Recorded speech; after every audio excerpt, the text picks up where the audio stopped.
Շատ լավ, պարոն Պապյան, մենք 2025 թվականի զբոսաշրջության թվերը ամփոփել ենք, ոնց որ ինչ ցուցանիշներ ունենք։ Շնորհակալություն, պարոն վարչապետ, այո, ամփոփել ենք, ներկայացնեմ թվերը, այսօր ստացանք նաև դեկտեմբերի արդյունքները եւ նշեմ, որ դեկտեմբերին ունեցել ենք 139933 զբոսաշրջիկ, որը մեր դեկտեմբերների պատմության մեջ լավագույն ցուցանիշ է, այսինքն չի եղել որևէ դեկտեմբեր, որ այսքան բարձր ցուցանիշ ենք ունեցել, առհասարակ, եթե նայենք, ուրեմն այս տարվա մայիսը, հունիսը, հուլիսը, օգոստոսը, հոկտեմբերը, նոյեմբերը եւ դեկտեմբերը, այսինքն 12 ամիսներից 7-ը այս տարվա ցուցանիշներն են երբևէ լավագույնը եղել Հայաստանի պատմության մեջ։ Եվ ամփոփելով նշեմ, որ այս տարի ունեցել ենք 2,263,642 զբոսաշրջիկ, ինչը 2.5%-ով ավել է նախորդ տարվա ցուցանիշից եւ օրինակ 19.4%-ով ավել է 2019 թվականի ցուցանիշից։ Իսկ պատմական լավագույն տարին ո՞րն է, 22-ը։ Պատմական լավագույն տարին եղել է 23-ը, երբ որ ունեցել ենք 50,000 ավել զբոսաշրջիկ, քան այս տարի, բայց օրինակ, այսպես ասեմ, Ռուսաստանի Դաշնությունից այս տարի ունեցել ենք 216,000 ավելի պակաս զբոսաշրջիկ, քան 2023-ին, բայց քանի որ կարողացել ենք այլ երկրներից 166,000 ավել զբոսաշրջիկ ունենալ, դրա հաշվին նվազումը ընդամենը եղել է 50,000 եւ մեր քաղաքականությունները նրա մասին են լինելու, որ օրինակ Ռուսաստանի Դաշնության մասնաբաժինը, որը 52-3% է եղել, հիմա արդեն 41% է, իհարկե պահպանել Ռուսաստանի թվերը շարունակել ավելացնել, այսինքն բայց նույն կերպ ինչպես կարողացել ենք օրինակ 166,000 ավելացնել այլ երկրների ծավալները շարունակաբար մեծացան։ Հարգելի գործընկերներ, ես այս առիթով ուզում եմ ձեզ պատմել 2024 թվականի երկրորդ կեսին մարզերում եւ Երևանում իմ այցելությունների արդյունքում ձևավորված լարվածության մասին, որովհետեւ մենք գիտեք, որ տարբեր ծրագրեր ունենք աջակցության եւ երբ որ մարզերում շրջում ենք, անզեն աչքով նկատելի է, որ մարդիկ անդադ ինչ որ շինարարություններ են գնում, ինչ որ բան են կառուցում եւ իմ արձանագրումը այն էր, որ երբ որ ես սկսեցի հետաքրքրվել, տեսա, որ այդ ներդրումների մի շատ էական մասը մարզերում վերաբերվում է զբոսաշրջության ոլորտին։ Եվ երբ որ մենք սա արձանագրեցինք, իրականում շատ մեծ լարվածություն առաջացավ, ինչու՞։ Որովհետև այդ մարդիկ ֆինանսական միջոցներ են ներգրավել, ներդրումներ են անում զբոսաշրջության ոլորտում եւ հարցեր, իսկ արդյոք Հայաստանում լինելու է այնքան զբոսաշրջիկ, որ այդ բոլոր ներդրումային ծրագրերը ինչ որ ձևով արդարացվեն եւ շատ ուրախ եմ արձանագրել, որ տարվա ընթացքում եղան զարգացումներ, որոնք ինչպես տեսակ իրենք զբոսաշրջային թվերի վրա ունեցան էական ազդեցություն։ Ես ուզում եմ մեր ուշադրությունը հրավիրել հետեւյալ հարցի վրա։ Մենք ունեցել ենք երբևէ ռեկորդային տարի՝ մայիս, հունիս, հուլիս, օգոստոս, հոկտեմբեր, նոյեմբեր, դեկտեմբեր։ Ինչ բացատրություն ունի այս ամենը։ Նախ ուզում եմ մի քանի գործոն նշել այս թվերի եւ պոտենցիալի մեծացման առումով զբոսաշրջության ոլորտում։ Առաջինը, մենք այս զարգացումներին կարողանում ենք հասնել այն բանի պատճառով, որ այդ թվում չենք վախենում սխալվել եւ չենք վախենում սխալներից եւ չենք դադարում նաեւ մեր հնարավոր սխալները առավելության վերածել։ Դուք հիշում եք շատ հայտնի եւ սկանդալ հարուցած պատմությունը կապված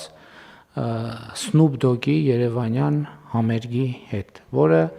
իհարկե հրավիրվեց որոշակի պայմաններում եւ չեղարկվեց որոշակի պայմաններում եւ բանը հասավ այնտեղ, որ դա ինչ որ մի ժամանակ նույնիսկ մեր հարգարժան ընդդիմության համար հիմնական խոսույթի թեմաներ, թե ինչպես Snoop Dogg-ի համերգ ասելով արդեն կարելի էր հասկանալ մեծ քաղաքական սկանդալ։ Բայց իհարկե հանգամանքները հիշում եք ինչ տեղի ունեցավ, բայց ինչ տեղի ունեցավ արդյունքում։ Մենք հետևականորեն աշխատեցինք այդ թեմայի վրա եւ ըստ էության այս տարվա ամռանը այդ սկսած եւ ձախողված գործը ավարտվեց, թերևս սխալված չեմ լինի ասել, երրորդ հանրապետության պատմության մեջ շոու բիզնեսի ոլորտի ամենամեծ կոմերցիոն, առնվազն կոմերցիոն իմաստով ամենամեծ իրադարձությամբ Ջենիֆեր Լոպեսի համերգը Երևանի Հանրապետական մարզադաշտում, որը զբոսաշրջային թվերի վրա ունեցավ շատ էական նշանակություն։ Հաջորդը ավիացիոն ոլորտի մեր խնդիրները, որը մենք այս ընթացքում ունեցել ենք, բայց նաև այս դեպքում էլ մենք չենք դադարել խնդիրներին առերեսվել, խնդիրների հետևից գնալ, փորձեր անել, այդ թվում սխալվել, այդ թվում ձախողվել, բայց արդյունքում մենք այսօր ունենք մի իրավիճակ, երբ որ Հայաստանի ավիացիոն շուկան գնալով ավելի ու ավելի գրավիչ է դառնում թե տեղական, թե օտարերկրյա ընկերությունների համար, եւ մենք հիմա գործնականում ամեն ամիս լսում ենք հայտարարություններ տարբեր միջազգային ավիաընկերությունների կողմից դեպի Երևան եւ Երևանից թռիչքներ իրականացնելու մասին, եւ սա նույնպես շատ էական է։ Հաջորդը, երբ որ ես մտածում եի, թե այնուամենայնիվ էլ ինչ գործոններ կան, որ ազդել են զբոսաշրջության հոսքերի ավելացման վրա, ուզում եմ մեր ուշադրությունը հրավիրել այն փաստին, որ իմիջիայլոց զբոսաշրջիկը որոշում կայացնելիս ինքը կես ժամում որոշում չի կայացնում, որոշում կայացնելու համար իրան պետք է որոշակի ժամանակ։ Այդ որոշակի ժամանակը իմ կարծիքով արտահայտվել են նաև հետևյալ կերպ, երբ որ մարտի վերջին Հայաստանը եւ Ադրբեջանը հայտարարեցին խաղաղության համաձայնագրի շուրջ բանակցությունները հաջողությամբ ավարտելու մասին, արդեն մայիսին զբոսաշրջության թվերի վրա դա արտահայտվեց։ Եվ բնականաբար օգոստոսի 8-ի Վաշինգտոնյան գագաթաժողովը իր հերթին լրացուցիչ խթան դարձավ եւ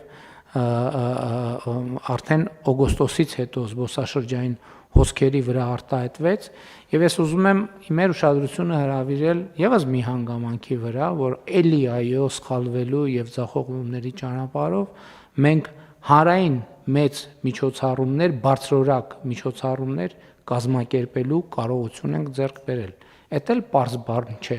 որովհետև այս ընթացքում մենք եղել են դեպքեր, երբ որ փորձել ենք պատշաճ որակի լավ միջոցառումներ կազմակերպել եւ միշտ չի, որ դա ստացվել է, բայց հիմա ես արձանագրում եմ, որ մենք մասշտաբային հանրային միջոցառումներ բարձրորակ կազմակերպելու հնարավորություն ունենք եւ ես համոզված եմ, որ այդ միջոցառումների մասին հոլովակները, ռիլերը, որոնք հիմա շատ լայն տարածում են գտնում, Հայաստանի որպես զբոսաշրջային ուղղություն դերը եւ գրավչությունը էականորեն մեծացնում են եւ սրանք գործոններ են, որոնց մասին մենք անպայման պետք է խոսենք։ Զբոսաշրջության ռազմավարությունը քննարկված է եւ քննարկել ենք աշխատանքային տարբեր ձևաչափերով եւ ես կարծում եմ, որ այո, դա նույնպես ուղենշային մի փաստաթուղթ է, որով մենք պետք է առաջնորդենք եւ իհարկե այդ փաստաթուղթը փոխկապակցված է մնացած մեր ուղղությունների հետ, որի մասին մենք խոսեցինք։